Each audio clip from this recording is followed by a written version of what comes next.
Hello and welcome to Written Words. I'm Helen and I've called this video Wuthering Dialect.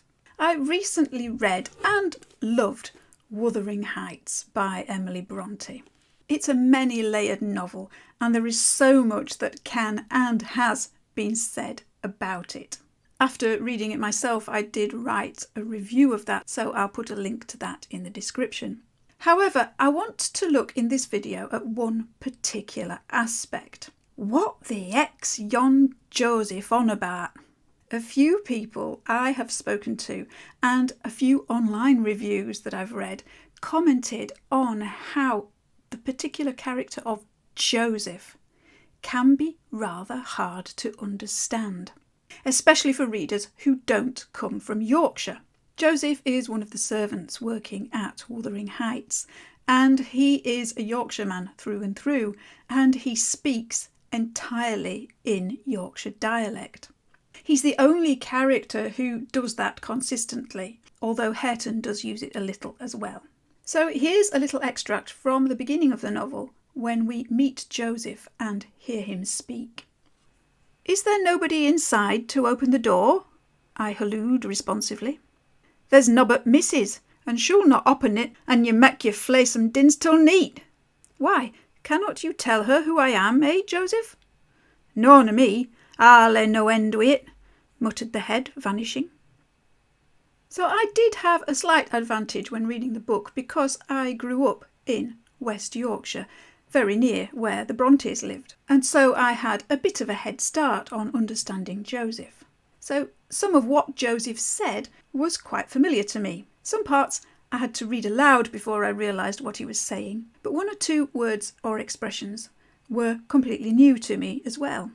Language and dialect are, of course, constantly changing. I personally have noticed changes in the Yorkshire dialect and indeed in English in general throughout the course of my own life. But this book was published in 1847, so not only does this use Yorkshire dialect, but it uses Yorkshire dialect from 180 years ago. So needless to say, it has changed a bit in that time, and it's no longer in living memory for anyone around now. Nevertheless, I'll attempt in this video to decode some of what Joseph is saying. There is a website online with a full list of his utterances and translations into modern English, so I've added a link to that in the description if that's of interest to you. But let's have a look and just enjoy some of this lovely dialect. I'm going to look at some things that are still used, some things that are written phonetically, so if you read them aloud, you'll realise what they are, some things that are guessable, and some things that were new to me that I had to look up. First of all, it's important to point out that spelling and dialect are not an exact science. There are variations in spellings of dialect words. Even in this book, some of the words are spelled differently on different pages. So the key is to think more about the sounds than the spellings. Although, of course, we can't know exactly for sure how things were pronounced back then, we can make an educated guess based on how things are pronounced now. So let's start with some of the things that are still used, things that I've heard people use myself. Perhaps one of the most common things in Joseph's speech and in Yorkshire dialect in general is the way the word the is shortened to just a T. Sometimes in speech you can hear that T, and sometimes it's just sort of swallowed up like a little glottal stop. So in the passage we've just heard, he refers to the master as t'meester, which would probably sound more like mester. His master is down in the sheepfold, so mester's down in fold. Then there is the word lake. Lake means to play. So if children ask each other, "Are you laking out?" it means, "Are you coming out to play?" Flaysome is used a few times in this book. I haven't heard the word flaysome myself before, but I have heard the word flay. Flay means to frighten, and if you're flayed of something, it means you're scared of something. Then there is the word nout, which is also spelt naught in places as well, which means nothing. And the opposite of that is out or ought. Joseph says nobbut quite a lot. Nobbut means nobody but, or nothing but. Then there is fair, which in Yorkshire dialect means very. If I said, it's fair hot in here, I would mean it's very hot in here. An example of spelling discrepancies in the book is old. Sometimes it's spelt here without an L and sometimes it's spelt with an L. And that just means old. Lugs are ears. If a child is not listening properly to their parents, the parent might say, clean your lugs out, as in clean your ears out so you can hear properly. And mucky is dirty. You can have mucky lugs.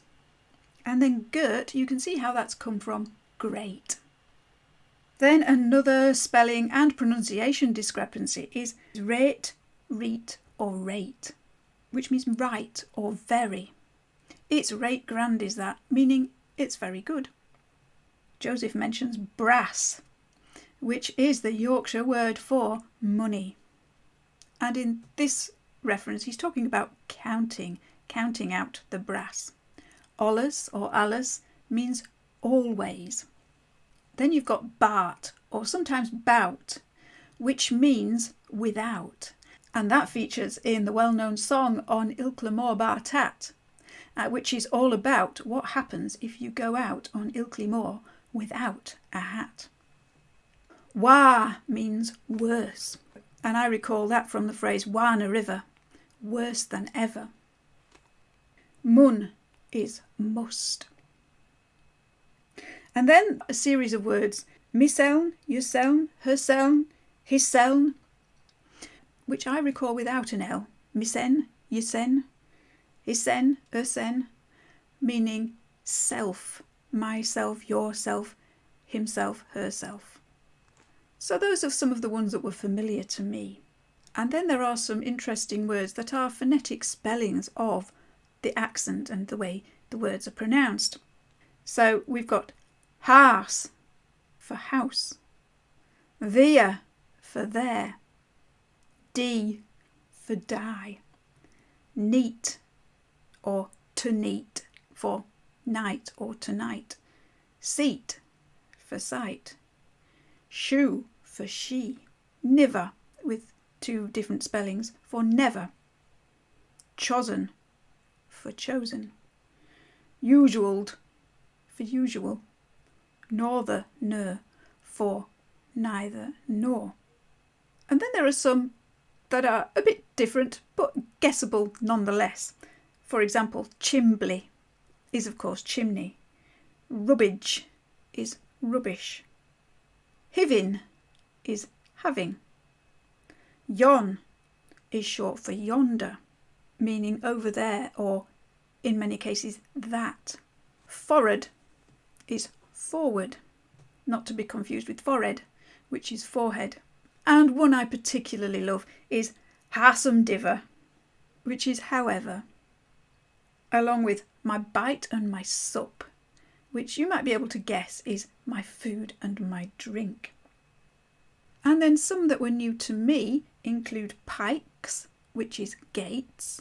I'm guessing that comes from the same origin as turnpike. And Joseph tells someone to pale gulp off when they're eating a bowl of porridge. So he's telling them to skim the milk off the top of it. Deeved out means emptied out. Mensful is decent.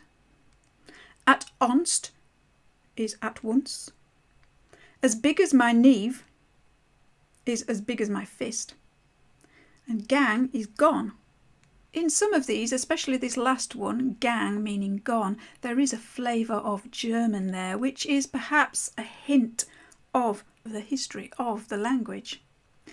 And there are quite a few of these terms that are not dissimilar to other northern dialects and languages. For example, Northumberland dialects, and there are even a few similarities with the Scots language too. Not surprisingly really, given the geographical proximity of all these places in the north of the country.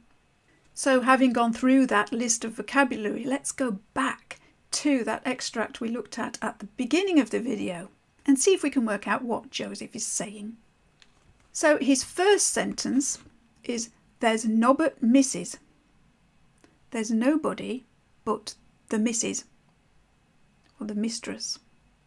And she'll not open it, and she will not open it, and you make your flaysome dins till neat, even if you go making that frightening noise till night time. Then he says, none o' me, I'll hae no end wi' it. Not me, I'm not having anything to do with that. So let's finish off by looking at a couple of the other scenes with Joseph and see some of these words actually in use. Yon lad gets wire and wire, observed he on re-entering. He's left gate at full swing, and Mrs. Pony has trodden down 2 rigs of corn, and plotted through right o'er into t' meadow.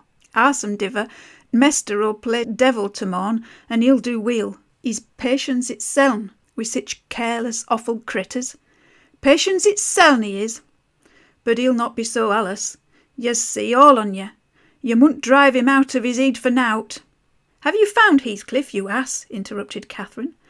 Have you been looking for him, as I ordered? I should more liquor look for t' horse, he replied. It'd be to more sense. But I can look for nor the horse nor man of a neat like this, as black as Chimbley, and Heathcliff's no chap to come at my whistle. Happen he'll be less hard of hearing with ye. So what's he saying here?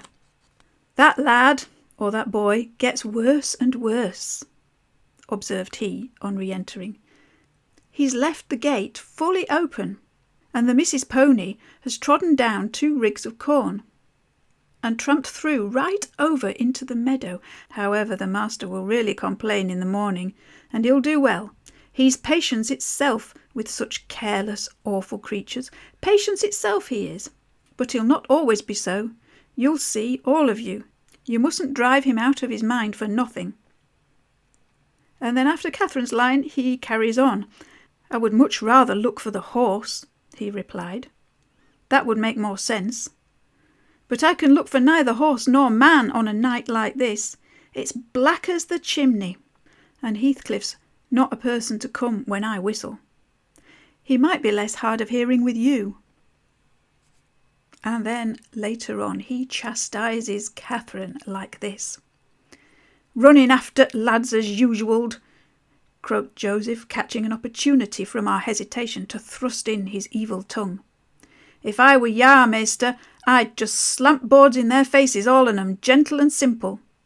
Never a day at you're off, but yon Cat o' Linton comes sneaking hither, and Miss Nelly, shoo's a fine lass, she sits watching for ye in kitchen, and as you're in at one door, he's out at t'other.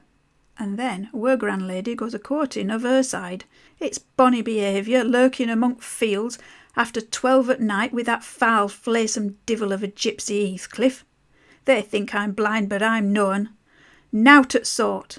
I seed young Linton both coming and going, and I seed ya, directing his discourse to me, ya good for nowt slatternly witch, nip up and bolt into house, minute you heard master's horse fit clatter up road.